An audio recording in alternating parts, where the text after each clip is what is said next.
अलीगढ़ में शिक्षक संघ के द्वारा जब से डिजिटल हाजिरी की बात कही गई है तब से आक्रोश व्याप्त नजर आ रहा है। तमाम शिक्षक मेरे साथ मौजूद हैं, शिक्षक संघ के पदाधिकारी मेरे साथ मौजूद हैं, उनसे बातचीत करेंगे डिजिटल हाजिरी को लेकर क्या कुछ वो कहना चाहते हैं। लगातार उनके द्वारा प्रदर्शन भी किए गए, क्या कहेंगे लगातार ये जो मांग चल रही है शिक्षक संघ के द्वारा कि डिजिटल हाजिरी ना हो, क्या कहेंगे इसको लेकर? हम लोगों का यहाँ पर ये कहना है कि शिक्षक कोई पद नहीं, शिक्षक एक मान सम्मान है, उसको चोर ना समझे। सबसे पहले तो शिक्षक नियमावली में उनको संशोधन करना चाहिए, उनको उसमें इम्प्रूवमेंट करना चाहिए, उसके बाद डिजिटल हाजिरी का आदेश उनको लाना चाहिए।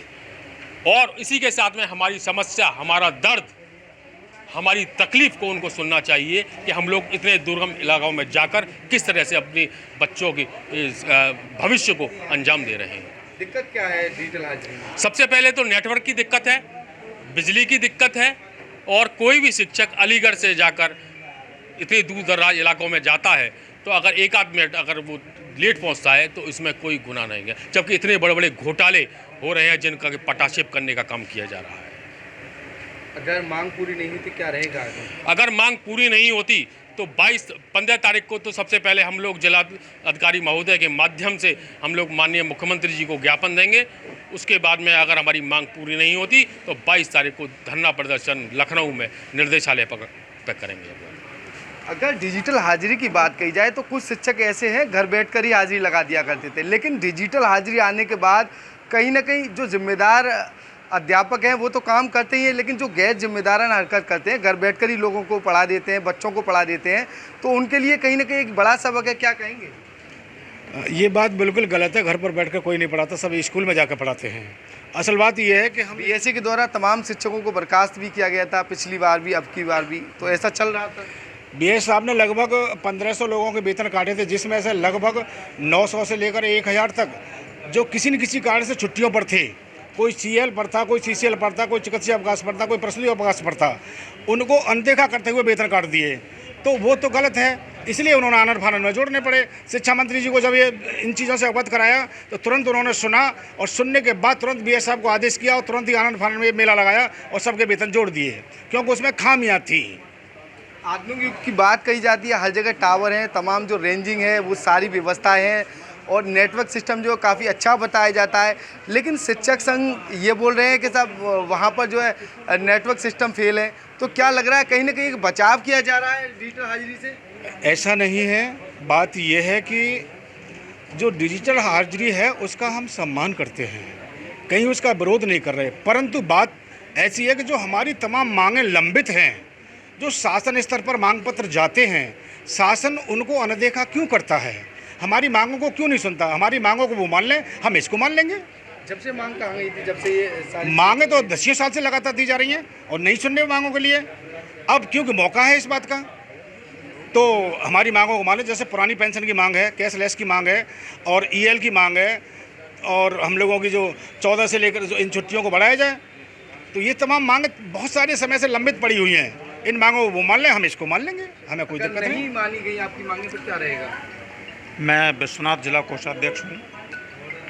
आज यहाँ पर जो प्रेस वार्ता का आयोजन किया गया है वो डिजिटल हाजिरी के विरोध को लेकर के किया जा रहा है। सरकार पहले बुनियादी सुविधाएं तो उपलब्ध कराए।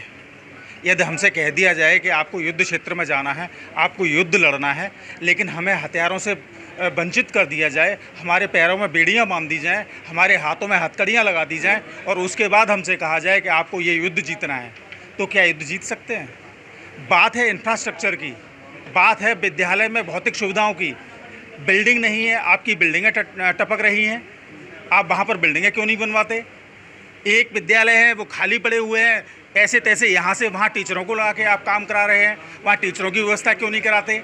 बहुत से हमारे एकल विद्यालय हैं, जो एकल विद्यालय चल रहे हैं, वहाँ आप क्यों नहीं दूसरे शिक्षकों को पहुँचाते? जब आप बुनियादी सुविधाओं को नहीं दे पा रहे हैं तो फिर कैसे आप उम्मीद कर रहे हैं कि डिजिटल हाजिरी में जो आपने टैबलेट उपलब्ध कराए हैं, उनकी 2 GB रैम है, उस रैम में आज हमारे 8-8, 10-10 GB के रैम के मोबाइल चल रहे हैं, और वो हैंग करता है, घूमता है, पहिया घूमता रहता है, और तब तक कभी हाजिरी देने में उसका समय ख़त्म हो जाता है। तो कैसे टीचर अपनी अटेंडेंस दे पाएगा? आप उसे अगर रैम का जो सिस्टम बदल दिया जाए तो कैसा रहेगा? बात टैबलेट की हो रही है, क्या कहेंगे? अरे मैं शिक्षा मित्र संघ का अध्यक्ष हूँ और शिक्षा मित्रों को 10,000 में इतने दूर जाना पड़ता है, 70 किलोमीटर। महिलाओं को उनके जो है निजी विद्यालय के पास पहुँचाया जाए, ससुराल के पास पहुँचाया जाए, पहले ये सारी सुविधाएं की जाएं, उसके बाद इसे लागू किया जाए। उससे पहले ये हम इसका विरोध करते हैं। अगर मांगे पूरी नहीं हुई तो क्या कुछ तैयारियां कर रखी हैं आप लोगों ने, क्योंकि बीते दिन भी आपके द्वारा प्रदर्शन किए गए थे। अगर अब मांग पूरी नहीं हुई तो क्या स्टैंड रहेगा आगे का? हम इसका जो है विरोध कर रहे हैं और 15 तारीख को जो ज्ञापन है और हम शिक्षक संघ के साथ हैं। तो लखनऊ जाएंगे? लखनऊ जाएंगे। जी बिल्कुल, तमाम जो और अध्यापिका हैं उनसे बातचीत करेंगे, क्या कुछ वो कहना चाहती हैं। क्या नाम है आपका? जी, मेरा नाम रश्मि वाशने है और मैं अलीगढ़ के ब्लॉक अकराबाद से हूँ। मैं जो सरकार द्वारा डिजिटलाइजेशन और ऑनलाइन उपस्थिति के लिए शिक्षकों को मजबूर किया जा रहा है, उसका पूर्ण रूप से विरोध करती हूँ। हमारी शिक्षिका बहनों को बहुत ज़्यादा समस्या होती है, उन पर डबल जिम्मेदारी होती है। घर की जिम्मेदारियाँ पूरी करके विद्यालय समय से पहुँचना एक उनके लिए टेढ़ी खीर होती है, लेकिन फिर भी हमारी महिला बहनें पूरे मेहनत से कार्य कर रही हैं, विद्यालय में समय से पहुंच रही हैं, लेकिन उसके बाद भी शासन के द्वारा इस तरीके का दमनकारी नीतियों के लिए करना ये बहुत ही ज़्यादा गलत है। क्या कहेंगी? डिजिटलाइजेशन अगर होता है जी, डिजिटल हाजिर रहेंगी तो फिर प्रदर्शन करेंगे, तमाम पदाधिकारी बोल रहे हैं। जी, हमारा संघ जैसे हमारे कह रहे हैं, हमें प्रदेश से जैसे भी हमें मिलेंगे आदेश, हम बिल्कुल उसी के अनुसार कार्य करेंगे और जो हमारी मांगे हैं सरकार उनको मानेंगी, तो हम भी सरकार के बिल्कुल उसी उनको मानेंगे और वही उनका पूरा कार्य करेंगे। क्या रूपरेखा है, क्योंकि 15 तारीख नज़दीक है, 15 तारीख को क्या कुछ रहेगा? 15 तारीख से पहले हम अपनी पूरी रूपरेखा बना रहे हैं और उसी रूपरेखा के अंतर्गत जो भी संगठन है हमारे पूरे ज़िले के, हर ज़िले का जो भी संगठन है, सब संगठन मिलकर काम कर रहे हैं और मिलकर ही काम करेंगे और मिलकर ही हम जो भी रूपरेखा बनाएंगे सब मिलकर ही रूपरेखा को बनाएंगे। जो प्रोग्राम है, कितने शिक्षक प्रदर्शन करेंगे? इसमें करीब जनपद के सभी शिक्षक, शिक्षा मित्र, अनुदेशक, कर्मचारी सहयोग करेंगे। लगभग कितने लोग? लगभग 5,000 से ऊपर हैं। कहाँ पर होगा ये प्रदर्शन? ये कलेक्ट्रेट पर होगा।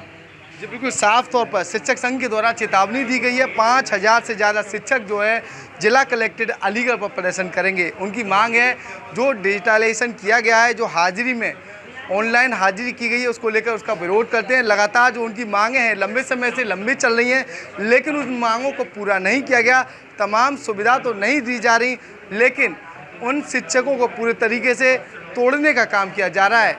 शिक्षकों के द्वारा जानकारी देते हुए बताया गया, तमाम जो महिला टीचर हैं वो काफ़ी दूर दूर तक अध्यापकों के द्वारा लगातार पढ़ाई के लिए वहाँ जाया जाता है, लेकिन शिक्षा को लेकर लगातार जो तैयारी उनके द्वारा की जाती है, उनको लेकर प्रशासनिक अधिकारियों के द्वारा या फिर सरकार के द्वारा शिक्षकों की मांग को पूरा नहीं किया गया। यही कारण वो अपनी मांगों पर अड़े हुए नजर आ रहे। 15 तारीख को उनके द्वारा बड़े प्रदर्शन की चेतावनी दी है।